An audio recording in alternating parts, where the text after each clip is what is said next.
Somnifère, le podcast. Bonsoir à toutes et à tous, nous sommes le mercredi 11 mai et Somnifère vous raconte ce soir l'histoire d'un homme qui s'en va seul faire une cure thermale dans une petite commune d'Auvergne.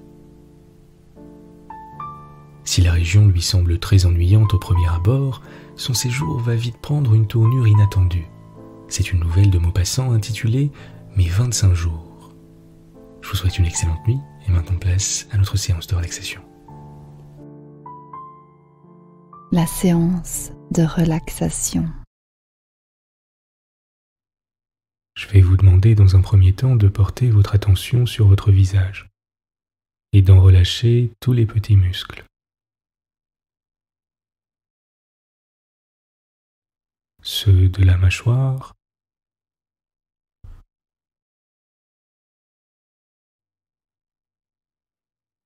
ceux du front,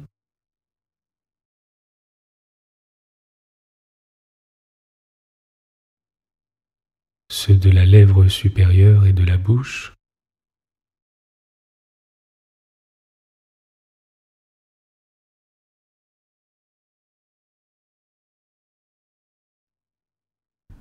l'espace entre vos deux sourcils,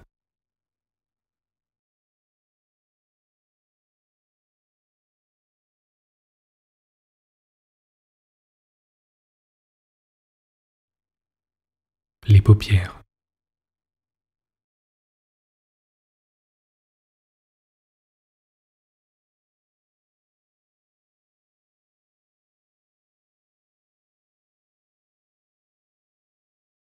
Assurez-vous que votre visage soit entièrement relâché.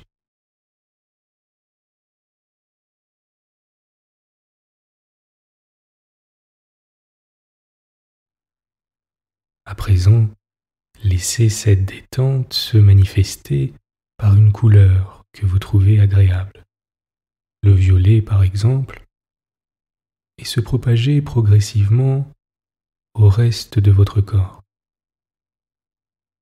en commençant par la nuque, le cou et les épaules, pour descendre lentement, progressivement, et arriver jusqu'à la pointe de vos pieds. Je vous laisse quelques instants pour laisser cette détente se propager et porter simplement votre attention sur votre corps.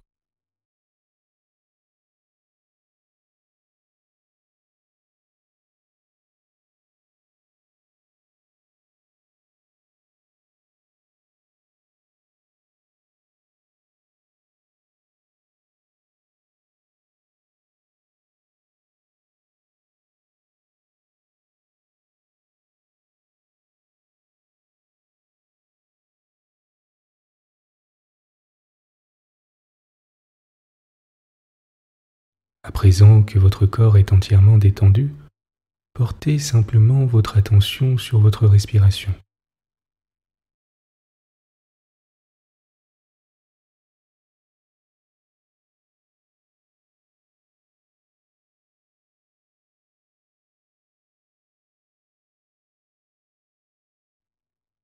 En observant simplement la manière dont votre corps inspire et expire.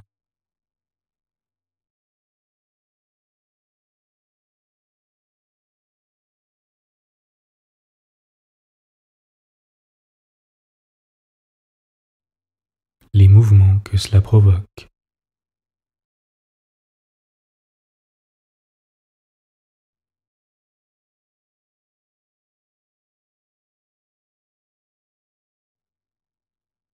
Les variations de température à l'inspire et à l'expire.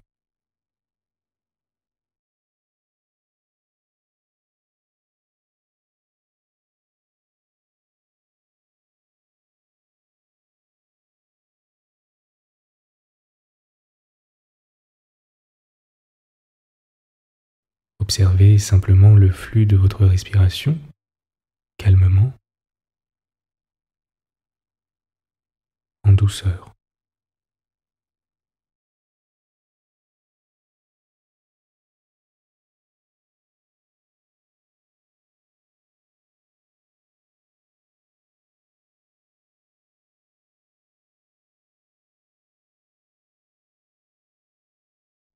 Observez les appuis de votre corps avec le matelas.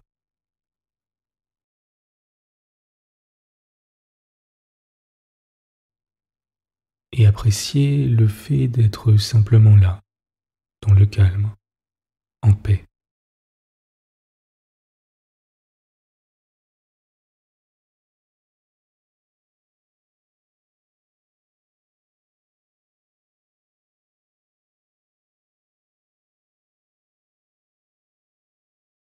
Continuez de porter votre attention sur votre respiration et sentez comme la détente s'installe davantage à chaque expire.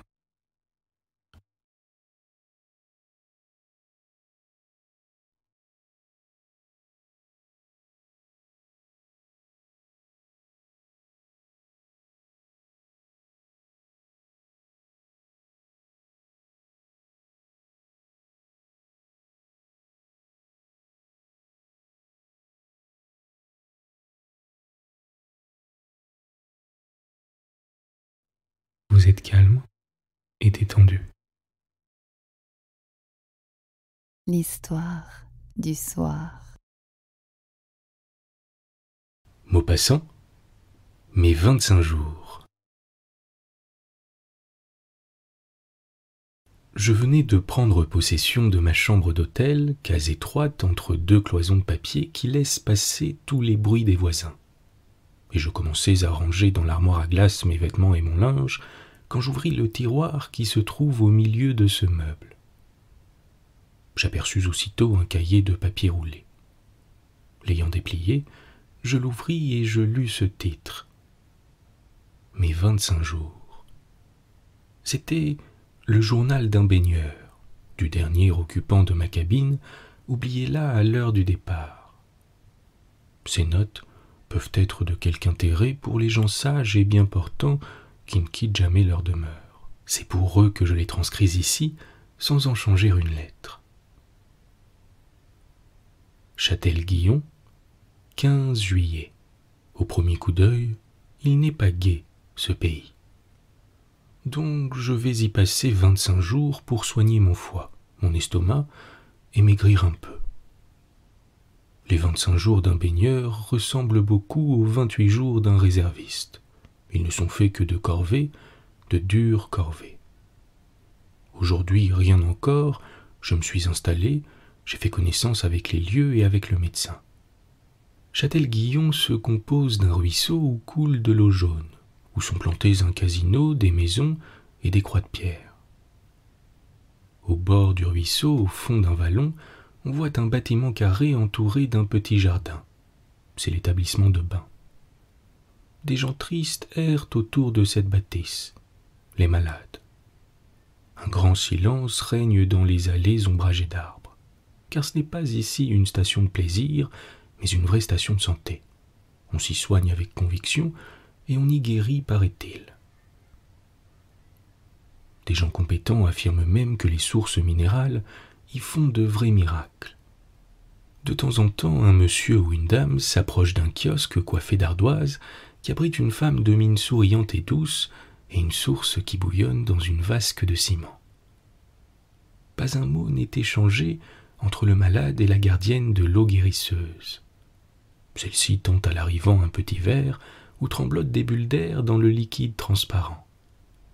L'autre boit et s'éloigne d'un pas grave pour reprendre sous les arbres sa promenade interrompue. Aucun bruit dans ce petit parc, aucun souffle d'air dans les feuilles, aucune voix ne passe dans ce silence. On devrait écrire à l'entrée de ce pays « Ici, on ne rit plus, on se soigne ». Les gens qui causent ressemblent à des muets qui ouvriraient la bouche pour simuler des sons, tant ils ont peur de laisser s'échapper leur voix. Dans l'hôtel, même silence. C'est un grand hôtel où l'on dîne avec gravité entre gens comme il faut, qui n'ont rien à se dire. Leur manière révèle le savoir-vivre, et leur visage reflète la conviction d'une supériorité dont il serait peut-être difficile à quelques-uns de donner des preuves effectives. À 2 heures, je fais l'ascension du casino, petite cabane de bois perchée sur un monticule où l'on grimpe par des sentiers de chèvres. Châtel-Guyon se trouve placé dans un vallon très étroit, juste entre la plaine et la montagne. J'aperçois donc à gauche les premières grandes vagues des monts auvergnats couverts de bois, et montrant par places de grandes taches grises, leurs durs ossements de lave, car nous sommes au pied des anciens volcans. À droite, par l'étroite échancrure du vallon, je découvre une plaine infinie comme la mer, noyée dans une brume bleuâtre qui laisse seulement deviner les villages, les villes, les champs jaunes de blé mûr et les carrés verts des prairies ombragées de pommiers. C'est la Limagne, immense et plate, toujours enveloppée dans un léger voile de vapeur. Le soir est venu. Et maintenant, après avoir dîné solitaire, j'écris ces lignes auprès de ma fenêtre ouverte. J'entends là-bas en face le petit orchestre du casino qui joue des airs, comme un oiseau fou qui chanterait tout seul dans le désert. Un chien aboie de temps en temps. Ce grand calme fait du bien. Bonsoir. 16 juillet. Rien. J'ai pris un bain plus une douche. J'ai bu 3 verres d'eau et j'ai marché dans les allées du parc un quart d'heure entre chaque verre, plus une demi-heure après le dîner. J'ai commencé mes 25 jours. 17 juillet. Remarquez 2 jolies femmes qui prennent leur bain et leur repas après tout le monde. 18 juillet. Rien. 19 juillet. Revu les 2 jolies femmes. Elles ont du chic et un petit air je ne sais quoi qui me plaît beaucoup. 20 juillet. Longue promenade dans un charmant vallon boisé jusqu'à l'ermitage de Sans Souci. Ce pays est délicieux, bien que triste, mais si calme, si doux, si vert. On rencontre par les chemins de montagne les voitures étroites chargées de foin que de vaches traînent d'un pas lent, ou retiennent dans les descentes avec un grand effort de leurs têtes liées ensemble.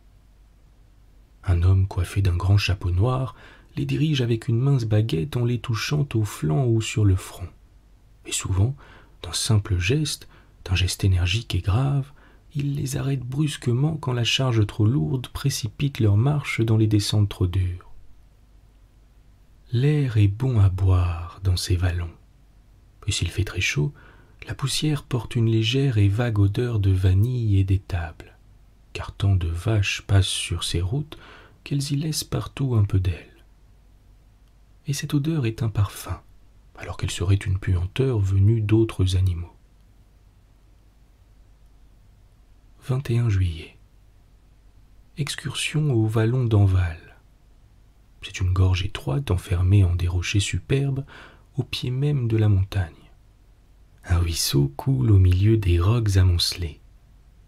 Comme j'arrivais au fond de ce ravin, j'entendis des voix de femmes, et j'aperçus bientôt les 2 dames mystérieuses de mon hôtel qui causaient assises sur une pierre. L'occasion me parut bonne, et je me présentai sans hésitation. Mes ouvertures furent reçues sans embarras. Nous avons fait route ensemble pour revenir, et nous avons parlé de Paris. Elles connaissent, paraît-il, beaucoup de gens que je connais aussi. Qui est-ce? Je les reverrai demain. Rien de plus amusant que ces rencontres-là. 22 juillet. Journée passée presque entière avec les 2 inconnues. Elles sont, ma foi, fort jolies, l'une brune et l'autre blonde. Elles se disent veuves. Je leur ai proposé de les conduire à Royat demain matin et elles ont accepté. Châtel-Guyon est moins triste que je n'avais pensé en arrivant. 23 juillet. Journée passée à Royat. Royat est un pâté d'hôtel au fond d'une vallée à la porte de Clermont-Ferrand. Beaucoup de monde. Grand parc plein de mouvements. Superbe vue du Puy de Dôme aperçue au bout d'une perspective de vallon. On s'occupe beaucoup de mes compagnes, ce qui me flatte. L'homme qui escorte une jolie femme se croit toujours coiffé d'une auréole, à plus forte raison celui qui passe entre 2 jolies femmes. Rien ne plaît autant que dîner dans un restaurant bien fréquenté avec une amie que tout le monde regarde. Et rien d'ailleurs n'est plus propre à poser un homme dans l'estime de ses voisins. Montrer au monde une jolie femme à son bras, c'est exciter d'un seul coup toutes les jalousies. C'est dire « j'ai du goût, puisque j'ai su trouver cette perle. Peut-être même en suis-je aimé, à moins que je ne sois trompé par elle, ce qui prouverait encore que d'autres aussi la jugent charmante. » 24 juillet. Je ne quitte plus les deux veuves inconnues que je commence à bien connaître. Ce pays est délicieux et notre hôtel excellent. Bonne saison. Le traitement me fait un bien infini. 25 juillet. Promenade en landau au lac de Tazna. Partie exquise et inattendue, décidée en déjeunant. Départ brusque en sortant de table. Après une longue route dans les montagnes, nous apercevons soudain un admirable petit lac, tout rond, tout bleu, clair comme du verre, et gîté dans le fond d'un ancien cratère. Un côté de cette cuve immense est aride, l'autre boisée. Au milieu des arbres, une maisonnette où dort un homme aimable et spirituel, un sage qui passe ses jours dans ce lieu virgilien. Il nous ouvre sa demeure. Une idée me vient. Je crie. Si on se baignait? Oui, dit-on, mais des costumes. Bah, nous sommes au désert. Et on se baigne. Si j'étais poète, comme je dirais cette vision inoubliable des corps jeunes et nus dans la transparence de l'eau. La côte inclinée et haute enferme le lac immobile, luisant et rond comme une pièce d'argent. Le soleil y verse en pluie sa lumière chaude, et le long des roches, la chair blonde glisse dans l'onde presque invisible où les nageuses semblent suspendues. Sur le sable du fond, on voit passer l'ombre de leurs mouvements. 26 juillet. Quelques personnes semblent voir d'un œil choqué et mécontent mon intimité rapide avec les deux veuves. Il existe donc des gens ainsi constitués qu'ils s'imaginent la vie faite pour s'embêter. Tout ce qui paraît être amusement devient aussitôt une faute de savoir-vivre ou de morale. Pour eux, le devoir a des règles inflexibles et mortellement tristes. Je leur ferai observer avec humilité que le devoir n'est pas le même pour les Mormons, les Arabes, les Zoulous, les Turcs, les Anglais ou les Français, et qu'il se trouve des gens fort honnêtes chez tous ces peuples. 27 juillet. Bonne nouvelle, j'ai maigri de 620 grammes. Excellente, cette eau de Châtel-Guyon. J'emmène les veuves d'Inérarium, triste ville dont l'anagramme constitue un fâcheux voisinage pour des sources guérisseuses, Riom, Mori. 28 juillet. Patatras, mes deux veuves ont reçu la visite de deux messieurs qui viennent les chercher. Deux veufs, sans doute. Elles partent ce soir. Elles m'ont écrit sur un petit papier. 29 juillet. Seul. Longue excursion à pied à l'ancien cratère de la Nashère. Vue superbe. 30 juillet. Rien. Je fais le traitement. 31 juillet. Ditto. Ce joli pays est plein de ruisseaux infects. Je signale à la municipalité si négligente l'abominable cloaque qui empoisonne la route en face du grand hôtel. On y jette tous les débris de cuisine de cet établissement. C'est là un bon foyer de choléra. 1er août. Rien. Le traitement. 2 août. Admirable promenade à Châteauneuf, station de rhumatisants où tout le monde boite. Rien de plus drôle que cette population de béquillards. 3 août. Rien. Le traitement. 4 août. Ditto. 5 août. Ditto. 6 août. Désespoir. Je viens de me peser. J'ai engraissé de 310 grammes. Mais alors, 7 août, 66 kilomètres en voiture dans la montagne. Je ne dirai pas le nom du pays par respect pour ces femmes. On m'avait indiqué cette excursion comme belle et rarement faite.